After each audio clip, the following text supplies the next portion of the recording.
All right, and welcome back, everyone. So we are live. Have a look at the questions here. Yeah, folks, I always see you wondering where I am. I know they do the promotions a bit early for the live videos. Every Sunday, we'll always start 10:30 p.m. Eastern time, and so just heads up going forward.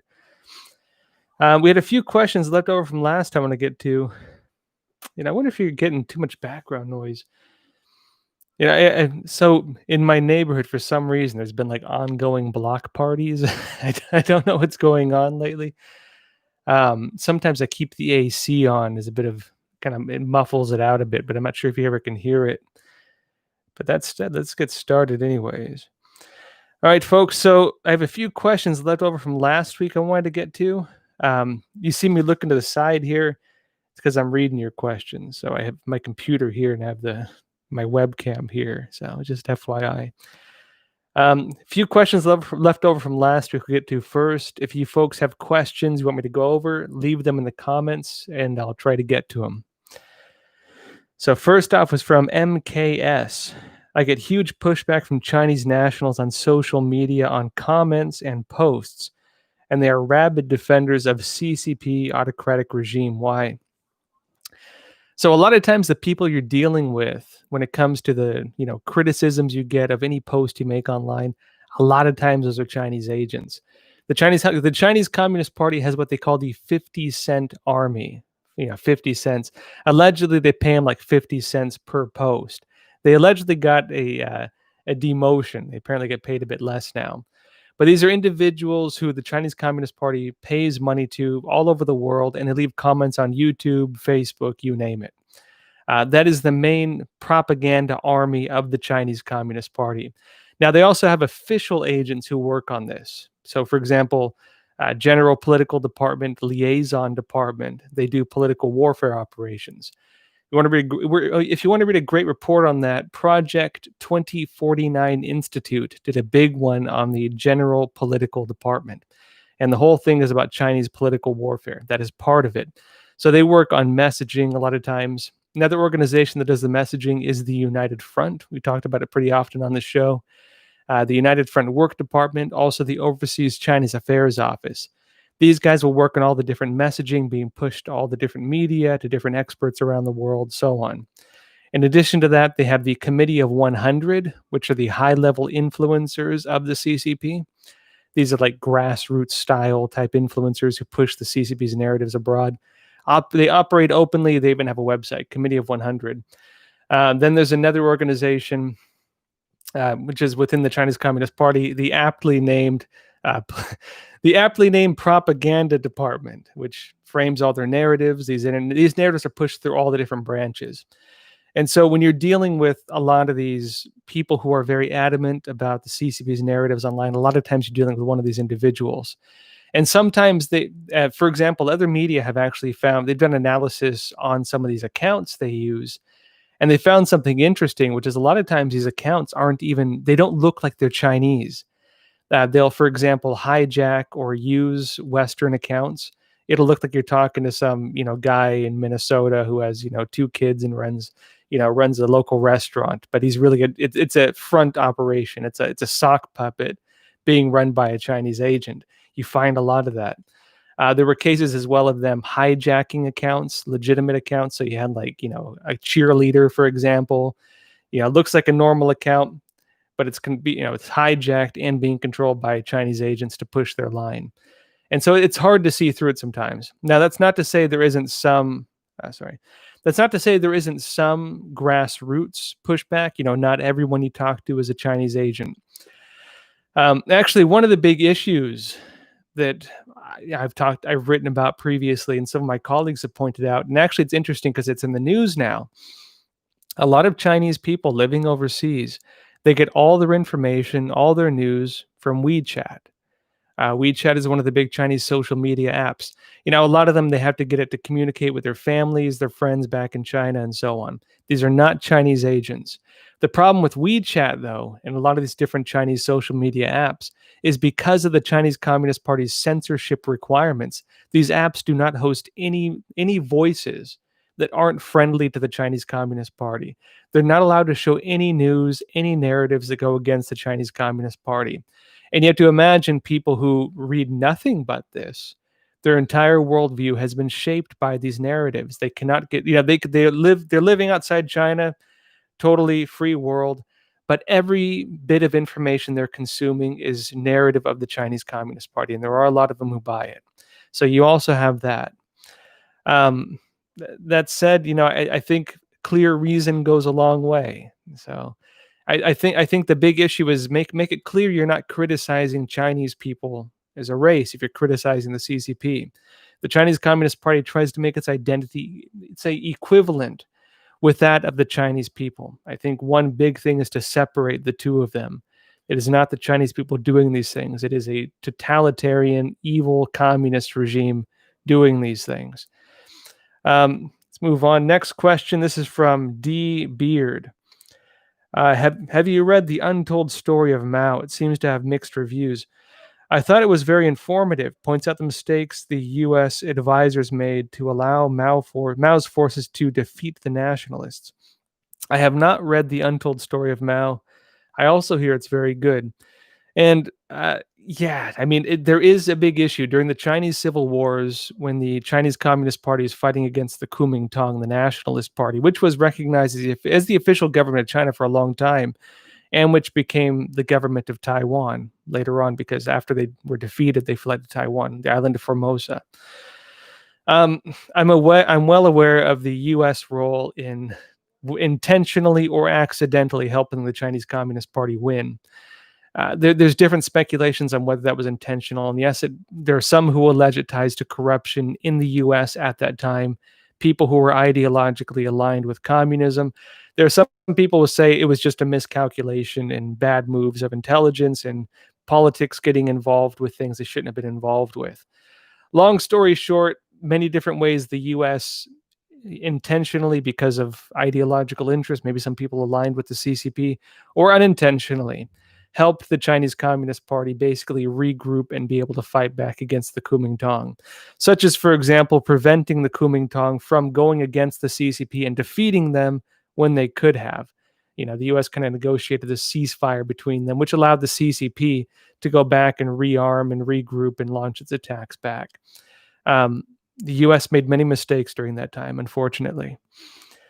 Someone's pointing out Kissinger. Kissinger did play a big role in that, and yes, Kissinger is very favorable to the CCP. One of the big issues we have in the U.S. is you do have a lot of people who, because of ideology, did support the Soviets, do support the Chinese Communist Party, and this isn't a new thing either. There's been stuff like this going on for a long time. Mellow Yellow is asking, what books would you recommend to understand Chinese history and culture? Well, if you're going to read the classics, I'd recommend starting there. So the classics for the Chinese academics would be the Book of Forms. The Book of Forms is like the book of etiquette, the different, social standards in terms of etiquette. There's the Book of Songs. Book of Songs, Book of Ancient Chinese Poetry. Highly recommended if you're a fan of poetry. There's the Confucius Analects, so the books of Confucius, and there's the I Ching. Those would be the 4 books you'd read to get the basics of Chinese classical education. Again, Book of Forms, Book of Songs, I Ching, and the Confucius Analects. The I Ching is like, people say it's Chinese divination. It's a bit deeper than that, actually. It's the theory of how the changes in the world relate to the changes in the universe, and by observing patterns of things taking place in society, and getting a sense of where they're heading. It goes beyond just divination and fortune telling and things like that, which is usually how people interpret it these days. It ties actually into the entire Chinese system of, say, for example, lobbying. It ties into the way that they interpret, for example, achieving a balance in interactions. You can look, for example, to this book. Let's see. There's a collection of books, highly recommended. One of them in here it's a bad translation. It's like a Master of the Valley of Ghosts or Master of the Valley of Souls. One of the Chinese classics. It's a book on Um, it's a book on lobbying, and it's based on the I Ching, and it's basically around the idea of where there's an opening, there's a closure. Where something opens, something closes, and understanding that it's a theory of applying the I Ching, this idea of how the universe works, to the human psyche, and understanding that if a person has a strength, that strength also has a yin side, a negative side to it, which can be exploited. And so that book is very interesting because of that. If you want to get to the culture side, there's the four classics: Journey to the West, Outlaws of the Marsh, The Dream of Red Chamber, and Romance of the Three Kingdoms. If you go into the real ideas of this, Journey to the West is kind of the celestial vision. It's about this monk Zhigong who travels to India to get the Buddhist scriptures and bring them back to China. It's this mystical book. It's very fun. Uh, what was it? Dream of Red Chamber is more about the inner courts of women, and it shows what the lifestyle was like in ancient China. It's actually very interesting. A lot of these books are really well written, and they're written in a way. If you read them, you would think you're reading a modern book. They're very they have a very conversational tone to them. The book of etiquette when it comes to the classical texts would be Dream of Red Chamber. It's very good. My personal favorite, Outlaws of the Marsh, is a book about justice. It's kind of like Chinese Robin Hood, maybe a way to put it. It's about 108 warrior spirits who get released on China and basically launch a civil war to purge corrupt government out of the country. It's very good. My personal favorite. If I can recommend a translation, this one right here. It's 3 books long. It's very good. Personal favorite. And then, of course, there's Romance of the Three Kingdoms, which is about the Warring States period. Tuttle has a great version of it in 2 parts you can get. There's other books as well. I'd recommend, if you wanted to get a good start on Chinese culture and history, those are the where to start at. Let's see. Next question from Ali Alexander. Is China still continuing with Belt and Road Initiative? Is that something you see expanding if Biden wins? Seems like it should get more attention than it does. I appreciate your thoughts. So right now, the Chinese Communist Party is trying to figure out how to save its own economy. Now, keep in mind, they're being hit on every front. Different countries are pulling their supply chains out of China. The U.S. government can no longer buy products if they have Chinese products in their supply chain. That passed, I believe, just this month, actually, or last month. It was passed, I think, 2008, just went into effect. You have different companies assessing the national security risk of keeping their companies in China, and also the political risks when you're dealing with countries like India, Japan, and international markets that now have a stigma when it comes to China. And even internally, they're still reeling from the virus. They're having a lot of problems with that. And also some of the sanctions against Chinese companies like Huawei have also crippled a lot of the high-tech industry in China. And so a lot of the internal plans for the Chinese economy, for their growth, a lot of it's been impacted. The way the CCP is dealing with this is 2 prongs. One is through the One Belt, One Road initiative. The other is through internal building of mega projects, airports, bridges, that kind of thing. You might have seen videos, for example, or stories, for example, about these Chinese ghost towns, these ghost cities. They're building entire cities and nobody or almost nobody lives in them. Why do they do that? It's because the Chinese Communist Party has kept its economy going through methods like this. A lot of people would accuse the One Belt, One Road initiative as being an extension of this, where they're just going to different countries. They're pouring money into infrastructure investment, and they're doing these mega projects to basically keep their people working, keep money flowing. They're going to keep doing that, whether it's Biden, whether it's Trump. That this is one of their main focuses. Will a Biden presidency stop other countries or encourage other countries to make deals like this? It's possible. I would say the stigma against the CCP is no longer just a U.S. issue. A lot of countries are seeing that the One Belt, One Road initiative is a lose. It's a situation where they're set to lose, and the CCP is set to gain. They understand it's a scam at this point, that it's a debt trap. But some countries, yes, the leaders will sell out their countries, whether Biden's in power in the U.S. or whether Trump's in power. I don't know how much it's going to affect it. Although, if Biden were to, for example, take a lighter stance on China, the Democrats are signaling they do not plan to do that. But if that does happen, because we know Biden does have a lot of Chinese ties, unfortunately, if that does happen, then maybe other countries would be more willing to work with the CCP. But we'll have to see, because again, the broader international current is moving away from the Chinese Communist Party on these things. Let's see here. We got a few from tonight. I'll move on to tonight's questions because you folks are asking quite a bit. So first off, MAGA Kitten. Oh, well, really appreciate everyone. You have to forgive me if I don't immediately get to your questions, especially for the super chats. But real quick, Dennis, I really appreciate it. I'll get to your question first, and I'll get to the other ones. You said, what about the bonds China, are going to sell next year? Why do we allow this on the markets? Actually, I'm working on an in-depth analysis on that topic. It'll be hopefully done this week. So China owns about about $1 trillion, $1.1 trillion in US bonds. They were planning to reduce that to about 800 billion. They've already reduced it from like 1.32 billion back in, I think, 2015. Now, it's actually not as big of a deal as I say it is. Japan owns like 1.25 trillion-ish of US bonds. And if you understand the greater picture of the bond market, look, the Federal Reserve holds the most. They hold like 47% or something like that of US debt. And in the broader picture of things, the Chinese Communist Party's owning of US debt isn't actually that much. And were they to sell off that debt, what's going to happen? Well, someone's going to buy it first off. Very likely the US would buy it. And if that were to happen, if the Federal Reserve or US corporations or US businesses or an individual bought it, they would profit in the long term. One, it's a great investment. Number two, it wouldn't impact the US economy because the money would stay inside the US. It doesn't make any difference. The CCP, however, if they were to sell it, and for example, if they were to go and buy up another country's bonds, that country would be very angry at them because that would cause inflation within whatever economy they buy it in. Any country that they would put that money into, it would mess up their currency.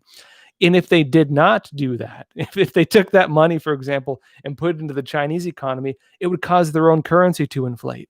It's a lose-lose situation for them. It's not smart for them.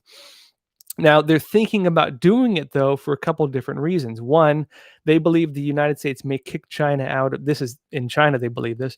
They believe the U.S. may kick China out of the global financial market. They're looking, for example, at the fact that the U.S. did similar things to Russia when it made a lot of the Russian financial institutions unable to work on the global markets. They're observing that and saying, oh, dang, that could happen to us. And it might happen to them. We'll have to see how it unfolds. On the other hand, they're also looking at, the fact that you might have seen this group we've talked about. China actually owes the U.S. more money than they owe. China owes us more money than we owe them. Let's put it that way. They owe us about $1.7 trillion, if you include interest, from bonds that were pre-communist China during the rebuilding of China. But the way this works is whoever is in charge of the country is the one who inherits the bonds. So technically, it was the Kuomintang, which became the government of Taiwan.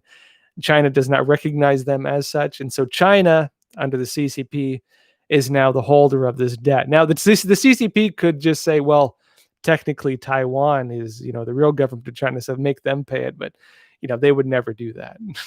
They could say the Kuomintang technically inherited it, but they would never do that. And so the debt goes on the CCP. Technically, the U.S. could call in that debt, eliminate China's entire owning of U.S. debt overnight. They wouldn't even need China's buy-in on it. That would be the end of that whole thing. Will they do it? We'll have to see.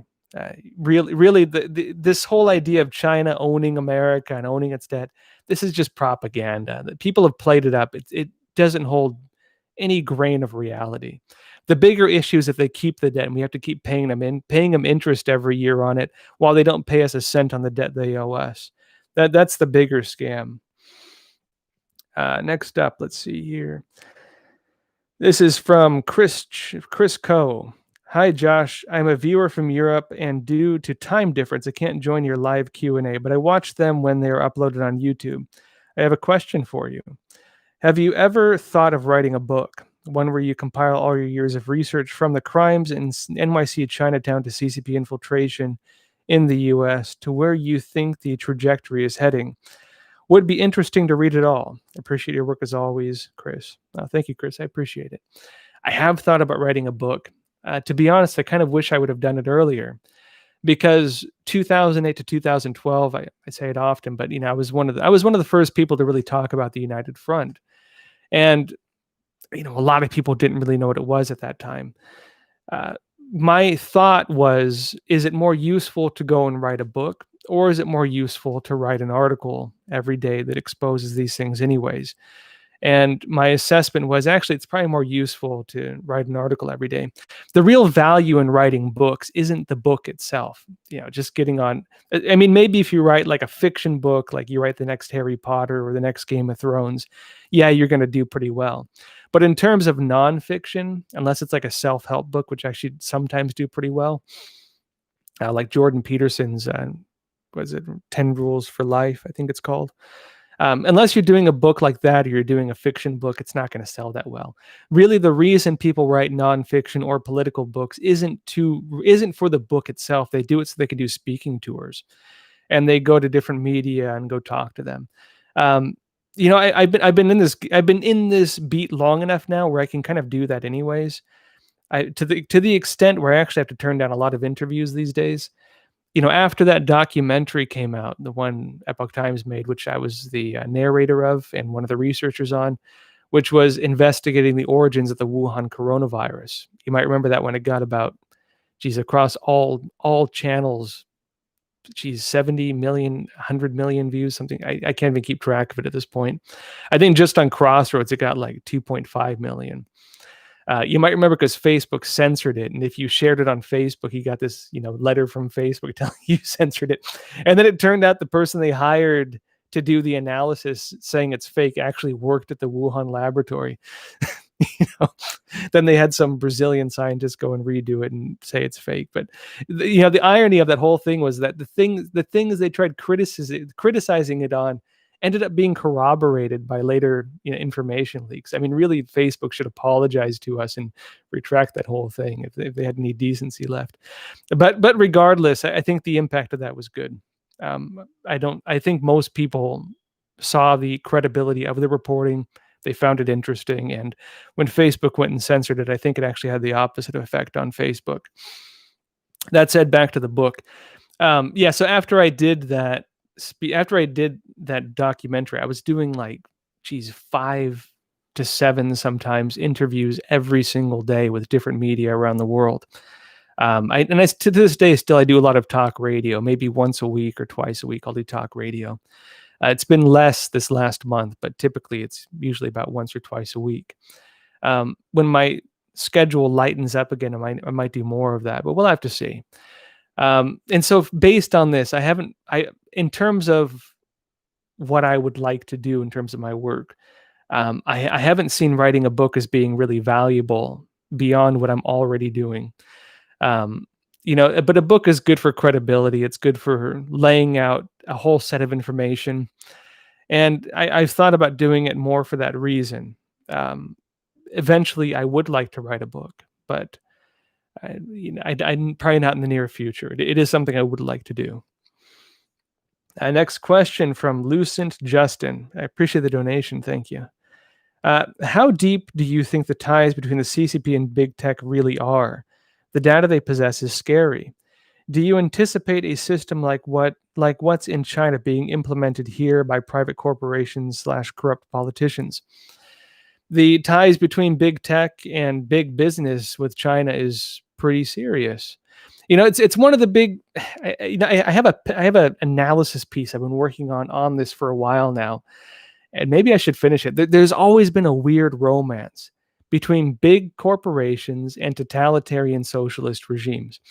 Now, it's one of the big ironies of when you have governments and such pushing for socialism and saying, kill the billionaires and millionaires and so on, that it's oftentimes the millionaires and the billionaires of the big corporations who end up backing it. And why is that? It's because when you implement socialism, it doesn't impact the people who are at the top. It impacts the people who are at the middle. It makes it so that big companies like pharma, like the corrupt education system, they get government subsidies. The problem isn't, yes, pharmaceutical prices are ridiculous. Yes, there's corruption in it. The problem is no one's talking about getting rid of the corruption or the elements that cause the prices to be so high. A lot of times you're dealing with government interventionist policies that took on lives of their own, like intermediary groups that can tack on their own additional costs with things. I might be doing some videos on this actually. The problem is if you just go into state subsidizing these things without addressing the problems that have caused it to become the way they are, you're just subsidizing corruption. And if you implement socialism without addressing these issues, right? If you make taxpayers finance these things without addressing the elements of corruption that have caused them to become the way they are, all you're doing is having state subsidized corruption on the backs of taxpayers, and you eliminate any potential of people ever being able to compete with it. Because what socialism is, it's just state ownership of the industries, right? The ownership of the means of production. That's all you're doing. It doesn't get rid of the factories. It doesn't get rid of the big businesses. It just takes them and puts them under government control. That's the only thing it does. It's why, can we name a single socialist country that got rid of the factories? Can we name a single socialist country that got rid of big business? No, they took over the big business. Yeah, so I mentioned Canada. Oh, brutal. Anyways, and yes, you could look at some countries that do have socialized healthcare, but if you really look at how profitable it is, it doesn't really work. Canada, yes, they have socialized healthcare. Yes, it works to an extent, but the US works as the buffer. When people can't get specialists, because oftentimes they need specialized healthcare, they go to the US. For example, some of these guys, they can't even offer specialized healthcare without going through all these loopholes. People go to other countries for it. So it's complicated stuff. It's not as simple as people think it might be. All right. Next question. Oh, wow. Delio, I really appreciate the donation. Thank you. Next question says, hi, this is from Facebook. Hi, Joshua. South China Sea conflict. No one is talking about the role North Korea could play in this conflict when connected. Forgive me for not understanding that one. What are your thoughts about this, please? The question is about North Korea's potential intervention in the South China Sea conflict. North Korea doesn't really have a blue water. They don't really have much of a navy. They do have some ships, and they are pretty dang aggressive. You might have seen the recent story where North Korean soldiers allegedly killed and then burned one of these South Korean politicians. Yeah, burned him after they killed him. They can't do much in terms of naval operations. Yes, they could launch rocket attacks. Yes, they could launch mortar attacks. Their accuracy is questionable. We can see this every time they launch rocket attacks on South Korea. Their potential involvement in the South China Sea, at least in my analysis, is pretty negligible. I don't think they could do a whole lot there. They're more focused on the border, and if they were to get involved with that would bring a lot of pressure on them. They just don't want. Let's see here. It's from MAGA Kitten.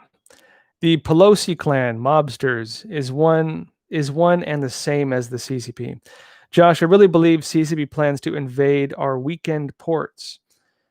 Have you received any news that would corroborate my suspicions? It's complicated. When you get in now, first off on the Pelosi stuff, actually she's been pretty critical on the CCP. She's one of the few people early on who was calling out Chinese human rights abuses. Really, both sides of the aisle, you had people who supported the CCP, people who opposed it. You could argue now it's kind of shifted because there is a lot of corruption. For the most part, I think a lot of the rhinos, Republicans in name only, and a lot of the guys who are the ironically more Bush type Republicans, they've all gone to the Democrats, ironically. And there are some Republicans who've done that because they believe Trump's policies going after China with tariffs. They don't agree with them because these things hit business interests, and a lot of these guys say business at all costs. It's complicated, right? When you get into the different factions, let's talk about the Democrats for a minute. Um, you have several factions. Yes, there's the Ocasio-Cortez Social Democrats faction, the more radical groups. You have the Soros faction, the globalists. Actually, great book on this. Let's see here.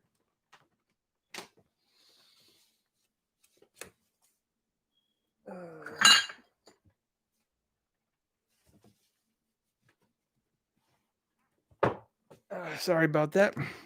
Great book if you want to read about Soros and the Democratic Party, The Shadow Party by David Horowitz. Now a lot of people get fixated on the idea of whether Soros was a Nazi collaborator. A lot of people get fixated on the idea of he was a Nazi collaborator in these things, and you can argue either way that when he was young, his father had him go around with the Nazis to go seize people's property. Ironically, they try to write that off when you have Nazi prison guards saying I was just following orders, and then he comes out and says I was just following orders, because you want to survive. You get into these conflicts of debate that you just can't win on with some of these people. It's not a worthwhile debate, I'd say. The bigger issue with Soros is how he was using different methods to collapse currencies around the world. And when the currencies collapse, he'd go and buy up all the assets. His method is, basically destabilizing different countries and then buying up the assets after he destabilized them. This book, Shadow Party, talks about how Soros bought up a lot of control of the Democratic Party ahead of Obama.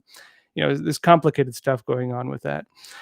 Then you get into the issue of, for example, what the Chinese Communist Party does. Actually, the Chinese Communist Party built a lot of the financial warfare operations based on the Soros model.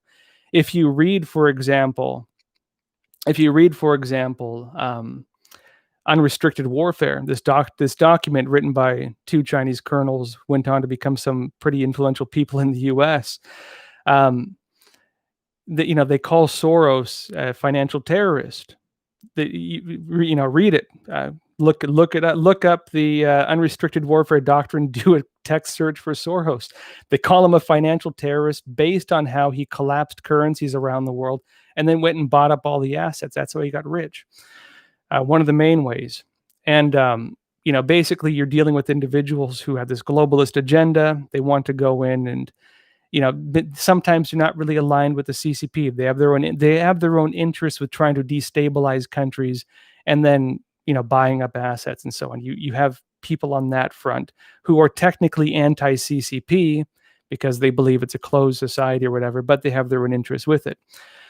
Then you're dealing with the more traditional Democrats who you could say have their own issues, like the Clinton types and so on. It's complicated, right? Pelosi seems to be more like the traditional type Democrat. Think what you'd like of her. In terms of CCP plans to invade our weakened ports and to invade the U.S. through the ports, I've heard some pretty freaky stuff about China's war plans. You can watch the live Q&A I did last week where I talked about what a war with China would look like, because I go into the whole thing and I don't want to repeat it. Again, because some of you probably have heard it already. Fair enough. I'm just reading some of your comments. If you were to talk about what China plans to do with the ports, one of their warfare tactics, allegedly, according to some sources, would be to, for example, just put nuclear bombs in shipping containers and detonate them at the ports. It'd be easy to do. Would they do it? Who knows? Now, if you were to ask different, atomic weapons experts, they'd be like, "Oh, well, we have sensors at the ports that could prevent that from happening." But how far would the sensors go? Anyways, they say they could do it.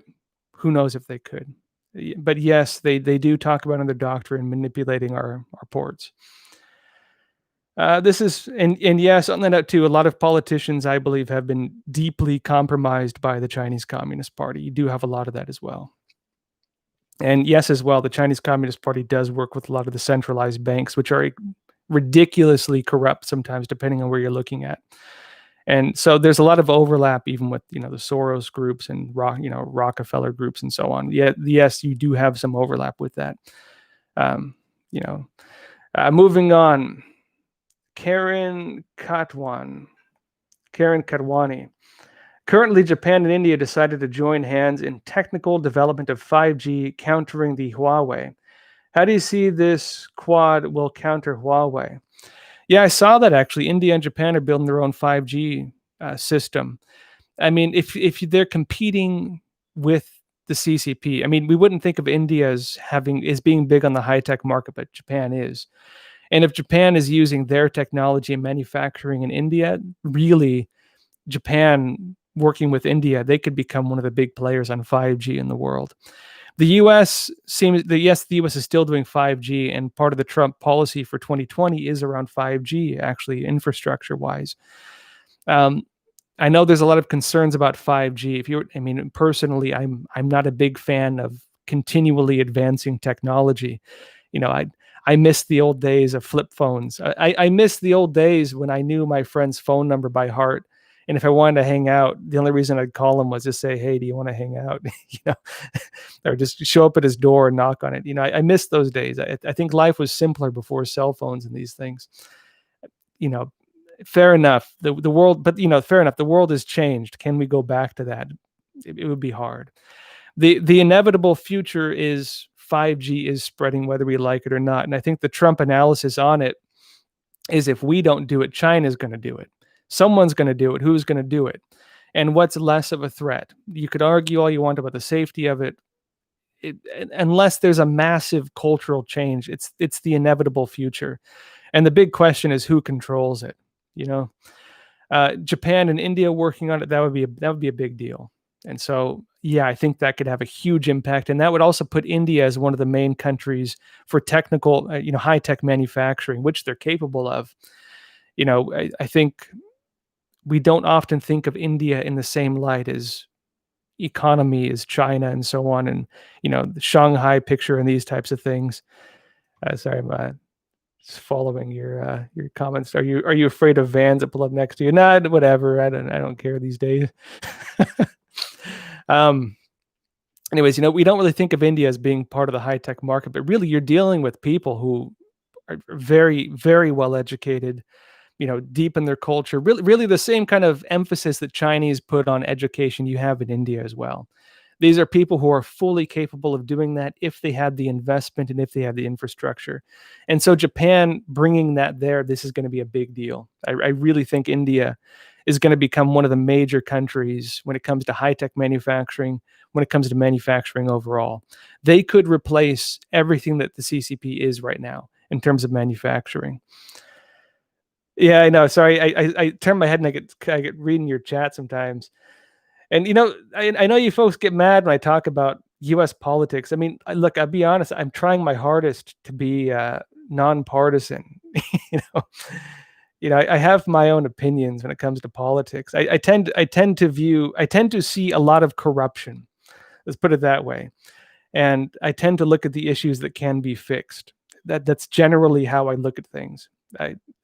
You know, you might get mad at me for beating around the bush when it comes to criticizing politicians, but there's a lot of corruption in this world. Let's just put it that way. I've been an investigative reporter for like 12 years. You have no idea the things I've come across. I mean, some of the stuff. I mean, I'll just tell you, investigating the darknet, for example, was one of the most, and I'm not talking about like 4chan, and I'm not talking about surface web darknet. I'm talking about deep darknet, invite only sites. There's stuff on there. I mean, there's stuff on there that I don't even want to repeat. It's so horrifying. You would be shocked. I mean, doing investigative reporting on that, I lost faith in humanity for a good several months. It was horrifying and soul crushing. And when you're dealing with a lot of the issues of countries working with the CCP, governments that have been subverted by the CCP, political corruption, people taking money from the United Front, businesses working with them, academics working with them. The extent of subversion in this country when it comes to politicians taking money or their family members taking money from the CCP, when it comes to businesses that have sold out the United States and sold out their home countries for the sake of these things, governments in other countries, Africa, Latin America, parts of Europe, you name it, who've sold out their own countries for the One Belt, One Road initiative. the picture of government officials who are not corrupt to some degree, it becomes very small. And so, I'm when I report on things, I'm usually looking at the heart of it. I believe if you want to solve an issue, you can't go after the surface manifestations of it. You want to kill a snake, you don't chop the body, you chop the head. You know what I mean? Um, even when you get into a lot of these subversive things we're seeing right now with these riots and so on, you know, I think the goal, one of the goals of communism, when you're dealing with these Marxist organizations, they want you to fight with each other. They want you to hate each other. They want there to be conflicts between races. One of the things with critical race theory, it's not about tolerance. It's not about racial harmony. It's about turning you against each other. The whole idea, what they call the living soul of Marxism, is dialectical materialism. It is based on the of what is it? It's divide, right? Invert, contradict, eliminate the middle, and to drive the two opposites into conflict with each other. If they believe in social Darwinism, the idea of survival of the fittest, and they apply this to social evolution, that's what progressivism means. And so if you're progressing along these goals that they're going with, they want there to be strife. They want there to be hatred. They want there to be divisions. They want you to fight each other. They want you to hate each other. Now, this isn't to say they all do this, but the ones pulling the strings, they're the ones doing this. Yes. Now, if I think it's dangerous if you start focusing on the people who've been led along these things. If you want to really do something about it, look at the heads of the snakes. That's how I'd say it. And this is why I focus so heavy on Chinese subversion, because this is one of the main heads of the snakes as I see it.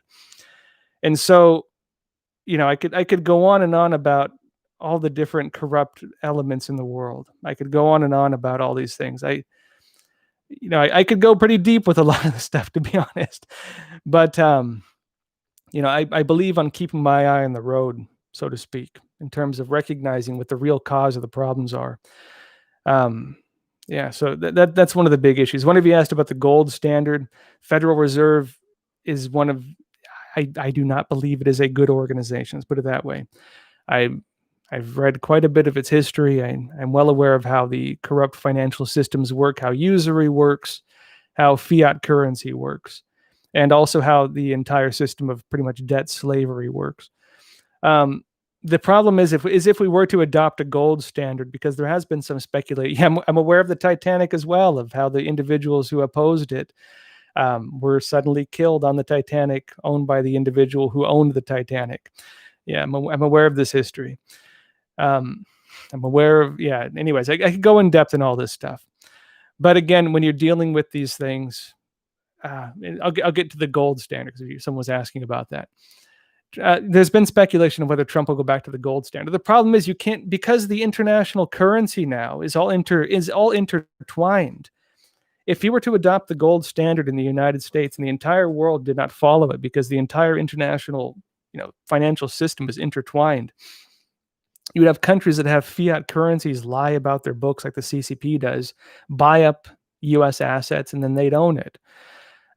You would have to have a system these days where it could be international.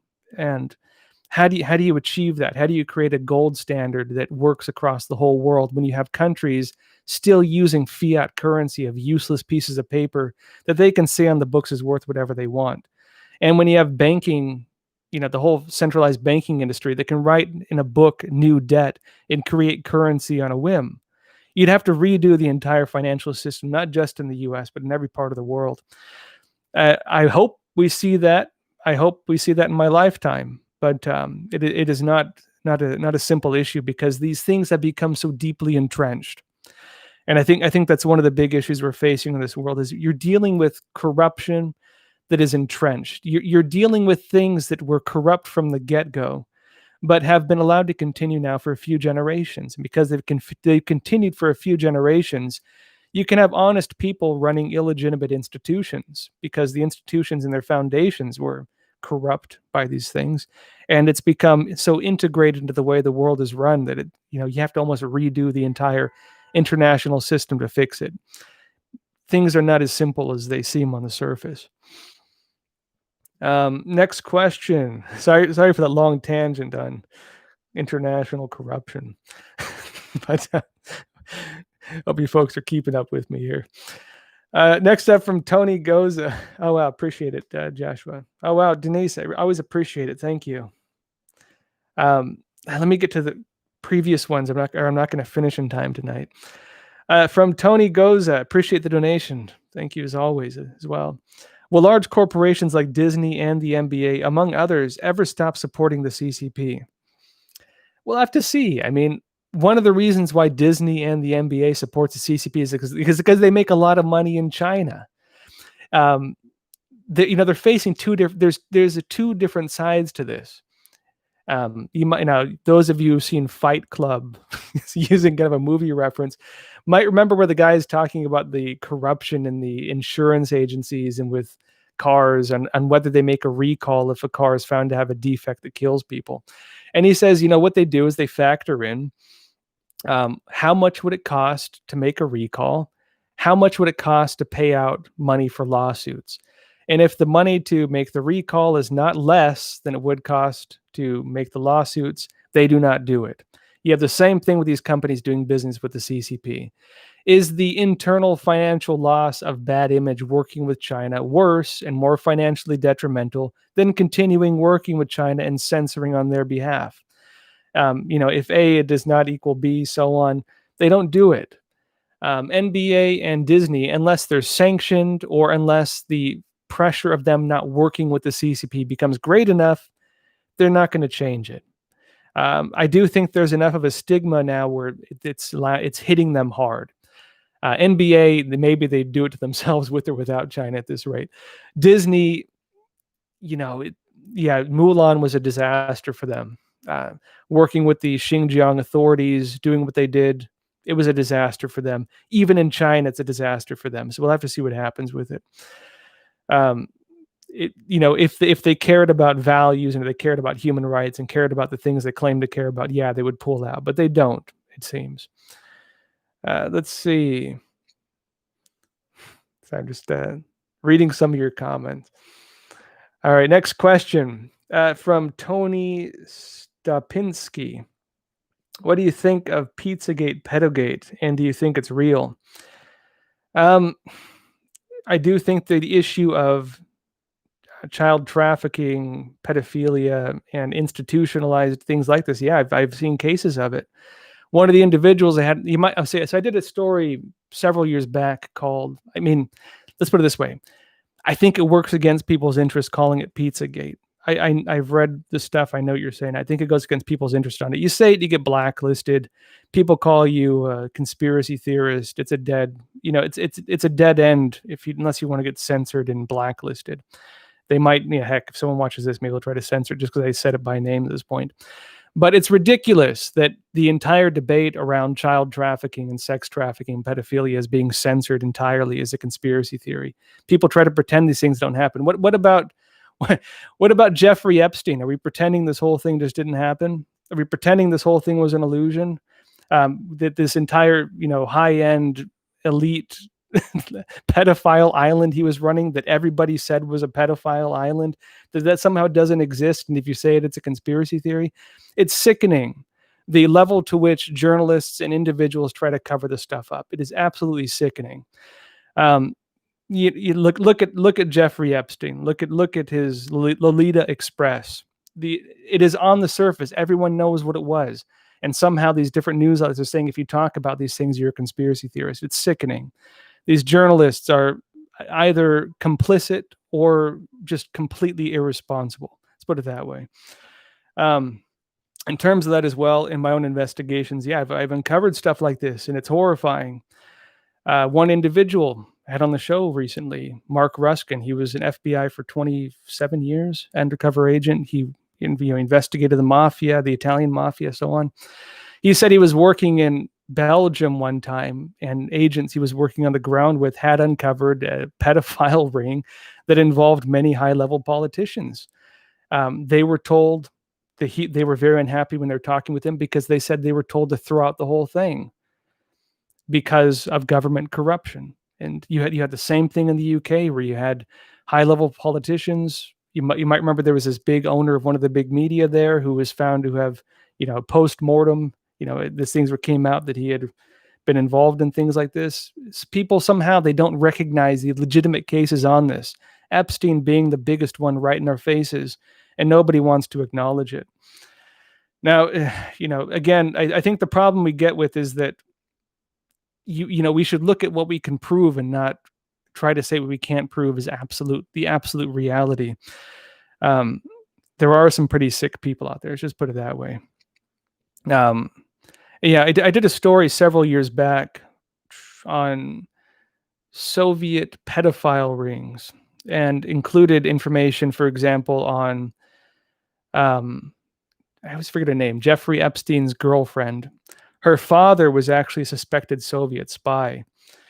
And so I'm just reading your comments. Her father was actually a suspected Soviet spy, and he was involved with things like this as well. There were FBI documents on it. If you were to read a lot of the media talking about it, they'll say, "Oh, the FBI found him innocent." No, the FBI documents assessing his case are public. You can read them.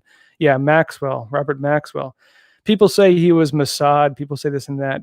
He was being investigated by the FBI for being a Russian asset. Possible, who knows? Maybe there was overlap. Sorry, it's getting late now. It's already 11:20. People say yes, there might have been overlap. But one of the big things that was happening in Russia at that time is they were doing research on pedophilia and how to take an individual with sexual perversions and to make them worse. They were doing these tests at the Komsomol camps, these youth league camps. They're documented things on this. And I had sources I included in this article who said that they were looking to build a system to go and compromise people through blackmail, getting them involved in things like this. Now, was Epstein involved with that through Ghislaine Maxwell, her father? Who knows?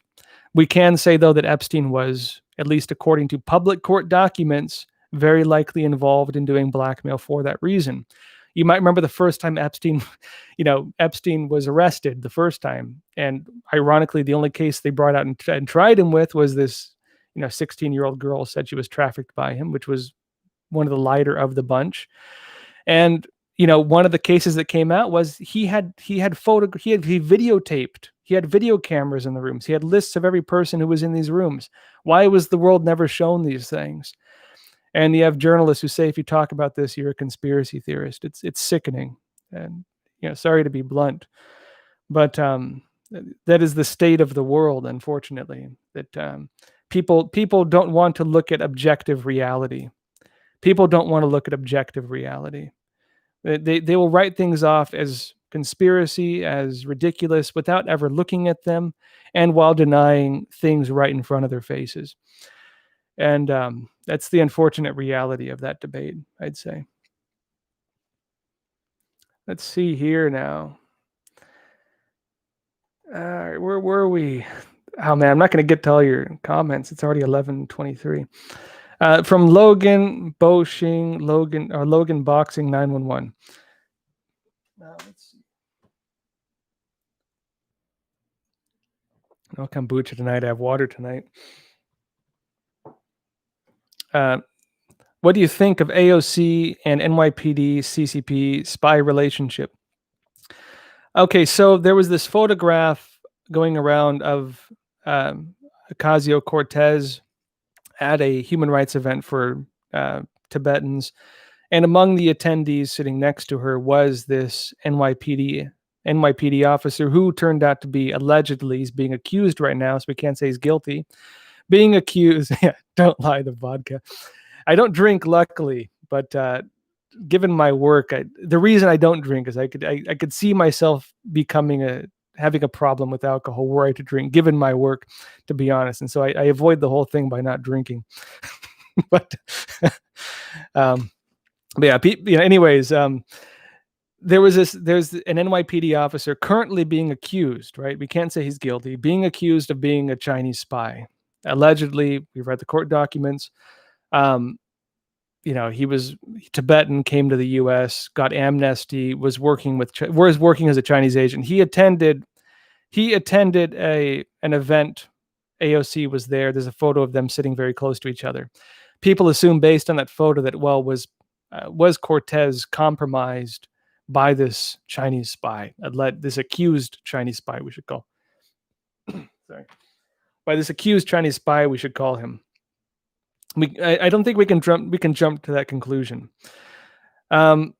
Just being honest. I mean, who knows what happened behind the scenes? I don't want to accuse her of things we can't prove.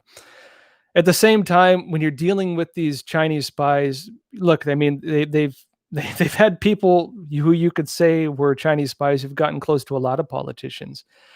If you were to look, for example, at the Fujian American Association, one of the main CCP-aligned front organizations in New York, and look at the different political campaigns they've been donating to. Fujian American Association is tied in with the Fuqing Gang, Fukching. They're one of the largest transnational human crime groups in the world. They're one of the biggest human traffickers in the world. I could get on with some of the stuff, some of the things I've uncovered over the years. I was investigating these guys doing on the ground work for a long time. These are sick individuals, and they've donated to a lot of political campaigns. For example, Hillary Clinton's campaign when she was state senator, they donated to her, for example. Now, could we accuse these politicians of working with them based on the fact that they went to their meetings or a person met with them? It's hard to, because these are overt spies a lot of times. Now, this one being accused right now, he appeared to have been an individual representing human rights in Tibet. Anyone who was standing up for Tibetan human rights could have easily ran into them. People opposing the CCP could have run into him. Actually, if you may have seen, I did a report on it, that in the actual court documents, there's a transcript of him talking with his alleged handler, and he's saying, NTD asked to interview me. Can I talk to them? NTD is sister media of Epoch Times. And they actually deny the request because they say you should not affiliate with them, because if you do, you'll be blacklisted. And, I went to this thing on the show. I was like, look, I am proud to be blacklisted by the CCP, to the extent if they will not only blacklist everyone who works for NTD or Epoch Times, but even by extension of that, people we even interview are blacklisted. They hate us that much. I wear that as a badge of honor. I wear that as a symbol of my integrity if the Chinese Communist Party blacklists me, because it means that I've not folded to any of their narratives or any of their attempts to compromise us. I'd say this is a good thing. All right, it's getting late. Let me see if I can get through these questions. All right, this is from Birdie72. I appreciate the donation. Thank you. I am a WF American named Cathay Elaine. My father was a civilian, worked for Air America, and my mother lived there for a year. Now might be the right time to consider a name change. Any suggestions? To be honest, I have no idea. I'm not the best with these types of things. Joshua Dubios. I appreciate the donation. Thank you. You say, why are the major conservative news agencies not speaking out on George Soros funding BLM and Antifa antagonists? I believe this is in response to one of the Fox News segments where a person had mentioned that George Soros had financed a lot of the campaigns, or at least paid some money into them, of different district attorneys across the United States, alleging that, when you have these DAs letting off BLM and Antifa, people who've been arrested for rioting or for other crimes, letting them go with a slap on the wrist, that maybe there's a conflict of interest. That was the accusation. Now, why would Fox end that segment? Why would they not get to that? You can draw your own conclusions. I can't speak on their behalf. But I did see that, what was it? And it's true. You can look at Soros giving money to campaigns of politicians, of DAs, and so on. This is one of the big things he does. Now, you could accuse him for whatever you want. I don't know Fox's internal thinking in terms of why they would do that. I do understand. I think Tucker Carlson or Hannity, I can't remember which, actually did a segment on it following that, which was interesting to see that them demonstrating they have independence from people calling the shots. You all want to read something real interesting again? The Shadow Party. This is how George Soros, Hillary Clinton, and 60s radicals seized control of the Democratic Party. Highly recommended reading if you want to read about Soros and his involvement with these things. Next question. Dan Noyes. And I'll just get to a couple more. Soros is still fighting World War II. Every currency he's flattened fought the access nothing to Germany's currency. I'm waiting for the Reichstag to burn down. That book I just mentioned actually goes into how he took advantage of currencies, did used methods to collapse markets, and then bought up different assets when the markets collapsed. Again, the Chinese actually built a lot of their financial warfare models on Soros's tactic. The problem is when you're dealing with these types of things, you could call it unethical, you could call it dishonest, you could call it pretty dang terrible, but it's not illegal. It's legal manipulation of a weakness within the international financial system. Soros is very good at doing that. I think it's extremely unethical personally. He's very good at doing it. And the Chinese Communist Party has built their financial warfare system on his model. They call him a financial terrorist. Again, that's their words, right? All right, let's see here. I just want to get to a couple more, then I'll call it a night because it's getting super late. This is from Sank C. Josh, have you ever thought about fighting in the UFC? I think you do well. I appreciate it. Actually, okay, funny personal note. I've been a martial artist most of my life, actually. In fact, before going into journalism, I was planning on being a professional fighter. Most of my life, I was training for professional fighting. I was into Atemi Aiki Jiu-Jitsu, which was the parent system of Aikido, and more of the traditional samurai art. I loved it, totally loved it. I trained under Grandmaster Irving Soto. Very interesting character, real character. I love the guy, and my dream before journalism was to get involved with. I wanted to teach martial arts. That was my dream.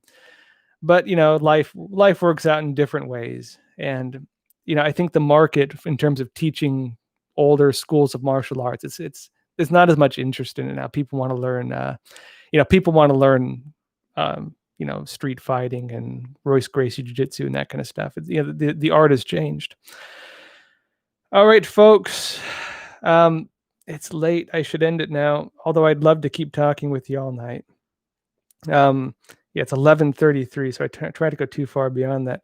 Yeah, that's right. I am real quick. Yeah, I am part Hawaiian. So I'm so mixed race that it's hard to call myself anything, to be honest. Talking trash. You guys are funny. Yeah, I'm mixed race. I can trace part of my family back to the Mayflower. I'm mostly British. I think like 50%. I'm about like 9% Hawaiian and like 23-ish% Filipino, and then mixed randomness because I'm an American with a long history of mixed race mixing. All right, everyone. Anyways, that said, I appreciate you all. Yeah, you're all awesome. I love talking with you all. I could go on all night. Unfortunately, I don't want to go too far beyond an hour typically, although I would love to. Yeah, I'm a total mutt. Yeah. It's not a bad thing, right? The funny thing is that I can't call myself anything. It's one of the ironies of being mixed race. You can't really say you're part of any race. People won't say people will not acknowledge it. You know what I mean? But I actually grew up doing Hawaiian dance. My family, for example, my aunts, my cousins, my brothers, we did Hawaiian dance and singing growing up. I played the big bass drum growing up. I did of course, the male version of hula. And so I did grow up doing that. All right. Anyways, I could go on all night. Really appreciate all of you. Yeah. Mahalo. All right, everyone. Anyways, again, I don't want to keep you up. I don't want to keep going all night. I could easily answer questions all night. That said, again, broadcasting 5 days a week, Monday through Friday, 10:30 p.m. Eastern time. I'll always do the normal newscasts. every Sunday, 10:30 p.m. Tune in. I know so you folks jump in because I think we start promoting it at 10 o'clock, and you're always like, "Where's Josh?" We always do it 10:30. So maybe we can put it on the graphic so everyone knows. So 10:30 p.m. next week as well. Every Sunday I'll do the live Q&A. All right, folks, that said, as always, please take care of yourselves, stay healthy, stay free. Yeah, thanks again.